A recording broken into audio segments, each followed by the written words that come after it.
fermenté, en fait, c'est un aliment fermenté, donc qui a été transformé par le processus de fermentation. Ces produits fermentés, sans le savoir, pour beaucoup d'entre eux et d'entre nous, on va dire, on en consomme tous les jours. En fait, ils représentent jusqu'à 1/3 de la diète chez les Français.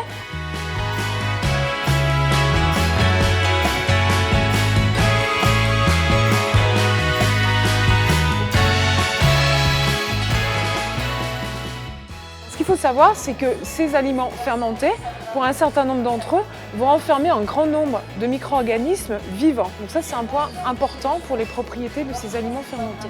Les micro-organismes, en se développant, ils vont par exemple dégrader des sucres ou par exemple des protéines et donc rendre plus digestible en fait l'aliment ou rendre les nutriments plus assimilables après par l'organisme.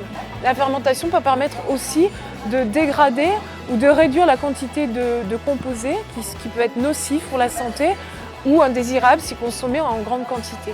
Pour le cas de la choucroute, c'est comme dans les autres fermentations, en fait, on va avoir production de tout un tas de molécules différentes, mais aussi des molécules qui vont donner une certaine texture aussi au chou quand il est transformé, et puis des arômes aussi particuliers qu'on va apprécier. Et c'est ça aussi qui est important dans les aliments fermentés, c'est en fait tout l'aspect aussi gustatif, parce qu'en fait ça va donner des arômes, des goûts, des textures très variées et qu'on apprécie particulièrement aussi.